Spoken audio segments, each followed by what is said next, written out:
असंख्य कल्याण गुणगण निलय भक्तवांशकलुप्तरु शरणागत वत्सल भक्तवत्सल दीनबंधु दयासल भगवान से सीताराम जी महाराज के सिंह कृपा करुणा से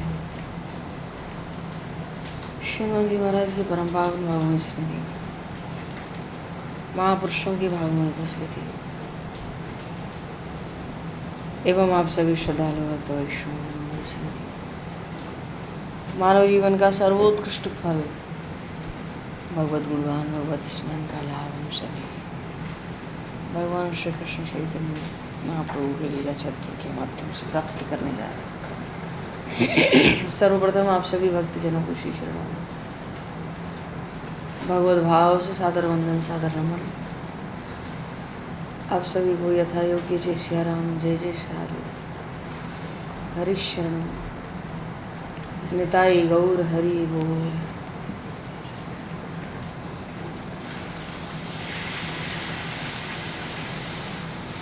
बरहा पीडम नटवर वपुट करणियों करणकारम बृद्धवास कनक कपिसम वैजयंतं च मालां रंध्रान वेणुर्धनुषधया पूरयन् गोपवृन्दैः वृन्दारण्यं सौदरमणं प्राविशद्गीतकीर्ति। बोली श्री नंदनंदन श्याम सुंदर भगवान की जय, श्री चैतन्य महाप्रभु की जय।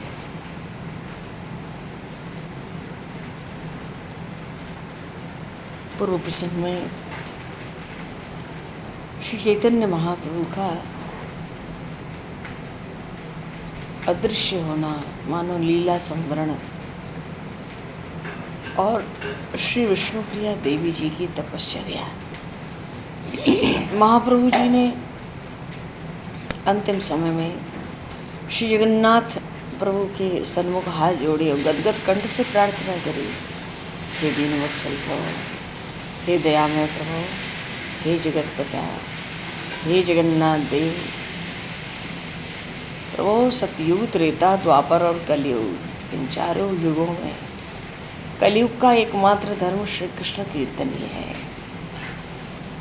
सो हे जगन्नाथ प्रभु, अब आप ऐसी कृपा इन जीवों पर ऐसी दया करें कि वो निरंतर आपके सुमधुर नामों का सदा कीर्तन करते रहें, क्योंकि घोर कलयुग आ गया है और जीवों के कल्याण के लिए आपके चरणों को छोड़कर दूसरा आश्रय नहीं।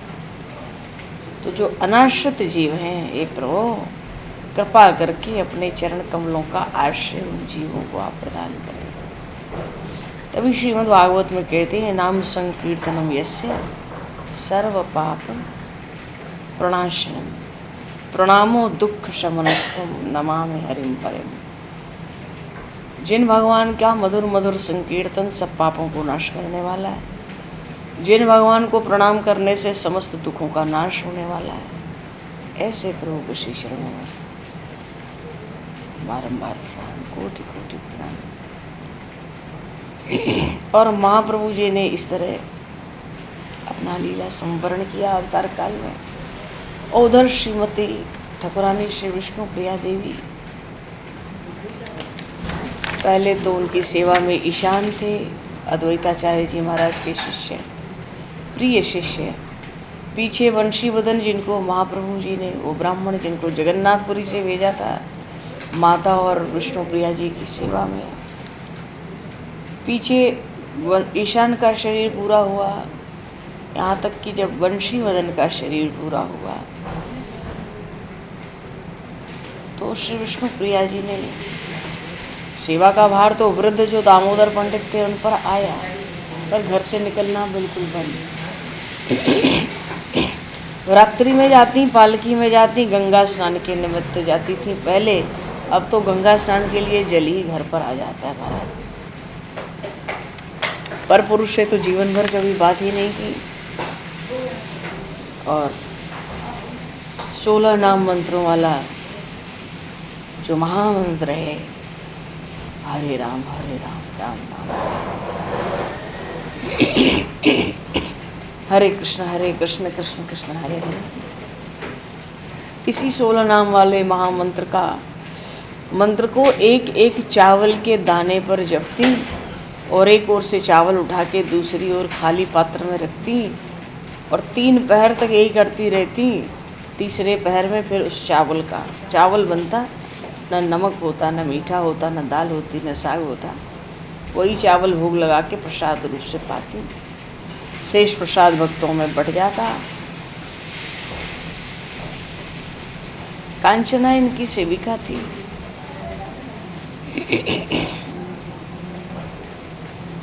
अब इसमें एक चावल और एक महामंत्र होता था, तो कितने महामंत्र जपे जाते होंगे 3 पहर तक निरंतर कि उतना ही प्रसाद बनता और फिर बिना दाल साग के बनता और सबको प्रसाद बांटने के लिए भी शेष छोड़ दिया जाता। तो कितना अल्पाहार था, मानो ये कहें कि अल्पाहार की हद हो गई थी। अल्प आहार की हद हो गई थी।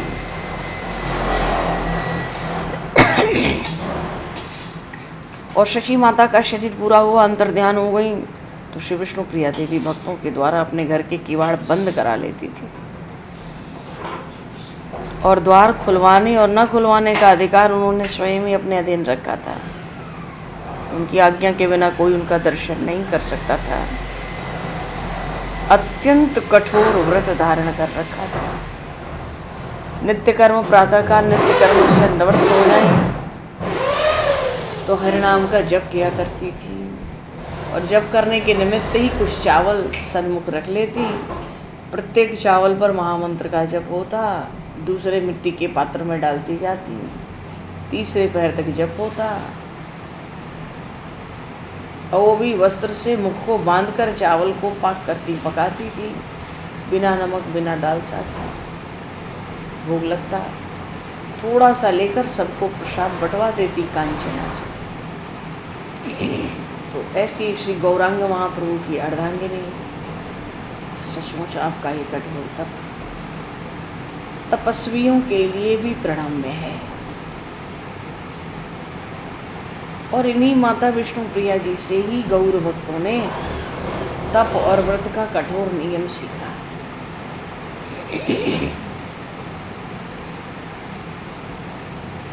अद्वैताचार्य जी अभी तक शरीर है और विष्णु प्रिया जी का समाचार दामोदर पंडित अन्य भक्तों से मिलता है।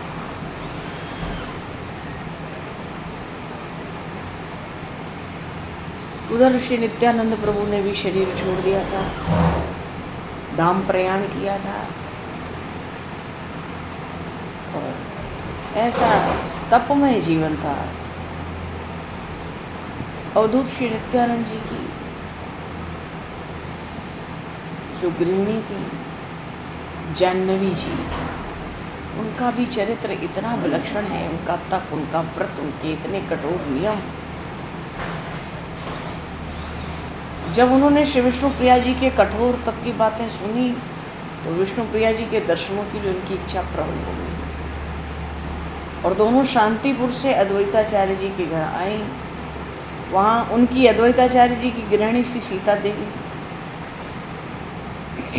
दोनों साथ मिलकर विष्णु प्रिया जी के दर्शन को चली। मानो पीछे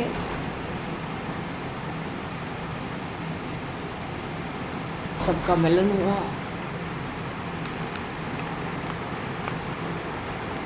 जाह्नवी जी ने बताया कि मेरे पतिदेव श्री नित्यानंद प्रभु महाप्रभु जी की आज्ञा से अवधूत वेश छोड़कर गृहस्थी बन गए।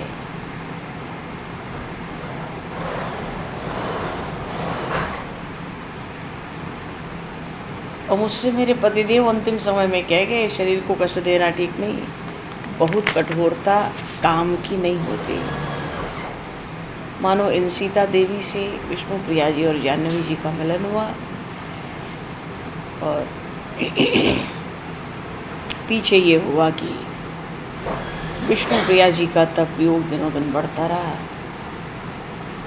रात दिन और जो कांचना सेविका थी चैतन्य महाप्रभु की लीलाएं सुना सुना कर सांत्वना देती। अब तो उनका भी हृदय पतिलोक जाने के लिए व्याकुल रहता था। फाल्गुन मास की पूर्णिमा थी, चैतन्य देव का जन्म दिवस था। आज उनकी अधीरता अन्य दिनों की अपेक्षा बहुत थी। अब तो दिन रात वही प्राणनाथ हृदय रमण जीवन सर्वस्व कह और वो कांचना दिन रात चैतन्य चरित्र सुना सुना कर सांत्वना देती।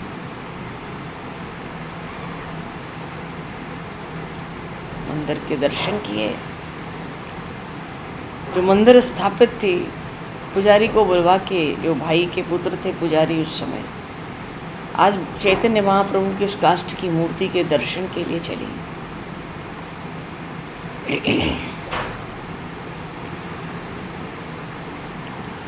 वस्त्रों से शरीर ढककर विष्णु प्रिया जी ने मंदिर में प्रवेश किया। थोड़ी देर एकांत में रहने की इच्छा से किवाड़ बंद कर दिया। कांचना सेविका द्वार पर खड़ी थी और जब बहुत देर हो गई द्वार नहीं खुला तो उस कांचना सेविका ने पुजारी जी से, पंडित जी से कहा, महाराज अब ये किवाड़ आप खोलो। डरते डरते आचार्य ने किवाड़ खोला। बस वहाँ क्या था, श्री विष्णु प्रिया जी तो अपने पति के साथ एक ही भूत हो गई। मानो श्री विष्णु प्रिया जी के भौतिक शरीर का दर्शन हुआ ही नहीं। महाराज मंदिर शून्य था। कांचना चित्कार मार के बेहोश होके गिर पड़ी। भक्तजन हाहाकार करने लगे, हा गौर हा विष्णु प्रिय। ऐसे करुणा बड़ी ध्वनि दिशा विदिशाओं में भर गई। भक्तों का ऐसा करुणा का क्रंदन आकाश मंडल गूंजने लगा। मानो भौतिक देह नहीं मिली। महाप्रभु जी का जो काष्ठ का स्वरूप था, मूर्ति थी, उसी में श्री ठाकुरानी श्री विष्णु प्रिया जी समाहित हो गई।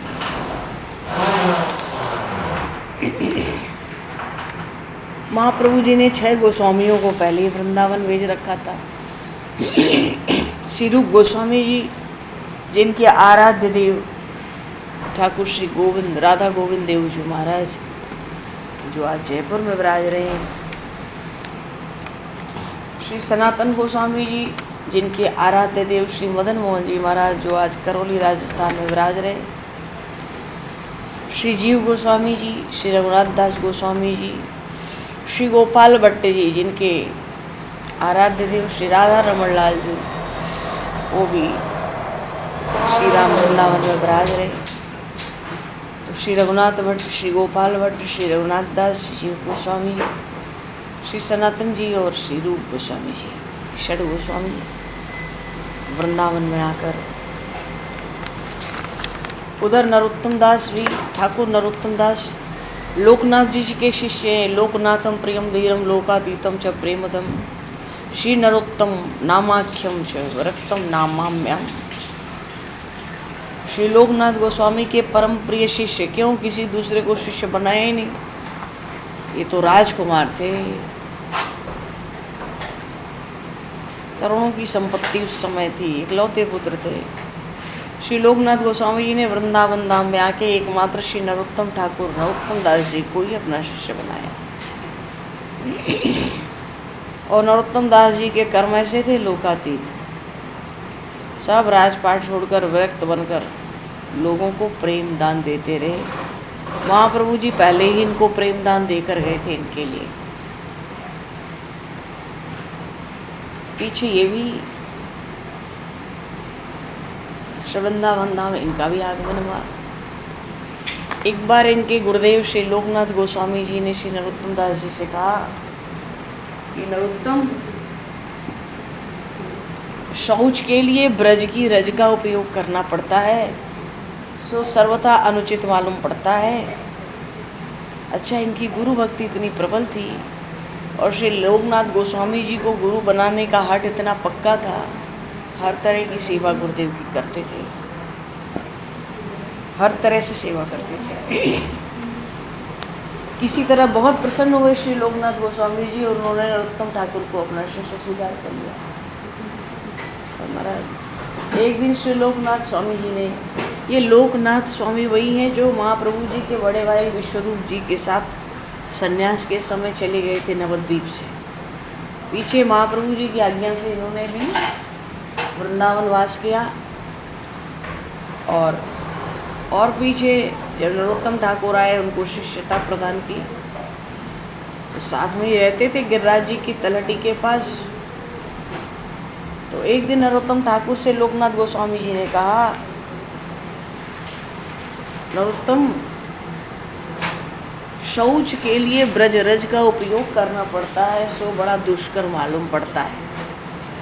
तो तुम ऐसा करो, आज सुबह ही चले जाओ एक डलिया लेकर, ब्रज क्षेत्र से बाहर जाके थोड़ी शौच के लिए मिट्टी ले आना। और ऐसी सेवा नरोत्तम ठाकुर करते थे, नरोत्तम दास जी महाराज। महाराज क्या कहें, तो श्री नरोत्तम दास जी एक दिन सुबह सुबह प्रातःकाल डलिया लेके निकल पड़े। क्यों? रज लानी है। कौन सी रज? ब्रज की रज न हो। क्यों? शौच के लिए गुरुदेव को संकोच न हो ब्रज की रज का उपयोग करने में। हाथ की स्वच्छता हो, पैर की स्वच्छता हो, आदि आदि। तो नरोत्तम दास जी जब निकल पड़े तो उनको आने में शाम हो गई, गहरी शाम हो गई। गुरुदेव ने, लोकनाथ गोस्वामी जी ने पूछा, क्यों रे, तू आज कहाँ रह गया सारा दिन? तुझे कहा था थोड़ी मिट्टी ले आना ब्रज के क्षेत्र से बाहर, तू अभी लौटा है, तू सारा दिन क्या करता रहा? नरोत्तम दास जी महाराज कहते हैं, गुरुदेव आप ही ने तो कहा था जहाँ तक ब्रज रज हो वहाँ तक मिट्टी न लाना। मानो वो चलते चलते आगरा क्षेत्र में पहुँच गए थे। तो गुरुदेव ने कहा, इतनी देर क्यों करी? बोले गुरुदेव, नरोत्तम दास जी ने कहा, गुरुदेव मैं तो चलता चला गया, आगरा क्षेत्र के समीप पहुंचने वाला था, तब जाके वृंदावन का जो मणिमय प्रांगण है, यहाँ की जो लता है, जो पुष्प है, जो वृक्ष हैं, वृक्ष के पत्ते हैं, यहाँ की जो पवन है, यहाँ की जो धरा है, यहाँ का जो आकाश है, यहाँ का जो वायुमंडल है, वो अत्यंत दिव्य, मणिमय, स्वर्णमय, रजतमय, फिर भी बड़ा सुगंधित, बड़ा कोमल, बड़ा मधुर है। तो ये गुरुदेव जब ये प्रभाव समाप्त हुआ तो मुझे लगा कि अब ब्रज क्षेत्र समाप्त हुआ। फिर वहाँ से मैं मिट्टी लेकर आया आपके शौच के उपयोग के लिए। लोकनाथ गोस्वामी जी धन्य धन्य हो गए ऐसा शिष्य पाकर, जिसको वृंदावन का ऐसा दिव्य दर्शन हुआ सुबह से शाम तक, कि हर जगह सब कुछ मणिमय, स्वर्णमय, रजतमय, फिर भी इतने कोमल, इतने सुगंधित, इतने दिव्य, इतने मधुर, जहाँ वृक्षों के पत्ते भी हिलते हैं तो नाम संकीर्तन करते हैं, जहाँ हवा भी आकर स्पर्श करती है शरीर को तो वो भी भगवान नाम का ही उच्चारण करती है, जहाँ भौरे भी गुंजार करते हैं तो वो सब कुछ गुंजार भी भगवान नाममय ही होता है। ऐसी दिव्याति दिव्य श्री राम ब्रज 84 कोस ब्रजमंडल ब्रज की महिमा हमारे शास्त्रों में, पुराणों में, महापुरुषों के अभंग में खूब गाई गई है। बोलिए श्री 84 कोस ब्रजमंडल धाम की जय। श्री चैतन्य महाप्रभु की, ठाकुरानी श्री विष्णु प्रिया जी की जय। ऐसे महाप्रभु जी ने नीलाचल में, जगन्नाथपुरी में श्री जगन्नाथ जी में प्रविष्ट होकर अपने लीला संवरण किया। तो ठाकुरानी श्री विष्णु प्रिया जी ने भी जीवन पर्यंत अंतिम श्वास तक इतना कठिन व्रत, कठोर नियम, कठोर तप करके जीवन को कृतार्थ करते हुए महाप्रभु जी के ही स्वरूप में प्रवेश करके कर दिया। श्री चैतन्य महाप्रभु की भौतिक देह नहीं मिली तो ठाकुरानी श्री विष्णु प्रिया जी की भी भौतिक देह प्राप्त नहीं हुई किसी को। इस तरह से महाप्रभु जी ने अपने लीलाओं का संवरण किया। और संक्षेप में महाप्रभु जी के चरित्र का हम लोगों ने कुछ अंश में दिग्दर्शन किया। आगे प्रभु जैसी सच्चर्चा करावें, प्रभु की इच्छा। अभी तो 2-4 दिन थोड़ा सा यात्रा में भी, दर्शनों में भी, जहाँ जो जैसा पसंद दर्शन, फिर जैसा प्रभु कहें वैसा। आगे कुछ और लीला चरित्र प्रभु प्रेरणा से पता नहीं। बोली श्री नंदन श्याम सुंदर भगवान की, श्यावर रामचंद्र भगवान की जय, श्री चैतन्य महाप्रभु की जय, श्री गौरी शंकर भगवान की जय, श्री हनुमान जी महाराज की जय, सब संतन की जय, सब भक्तन की जय, श्री सद्गुरुदेव भगवान की जय। गंगा गंगा भगवान समय को दृश्यत करते हुए आवाज यहीं पर वाणी को विराम, वाक्य पुष्पांजलि प्रभु के श्री चरणों में सादर समर्पित। आप सभी को भी यथा योग्य जय सियाराम, जय जय श्री राधे, हरि शरणम ताई गौर हरि बोल। जो कोई आप बोलना चाहें कीर्तन भजन तो बोलेंगे। जय जय श्री राधे, सभी को जय सियाराम।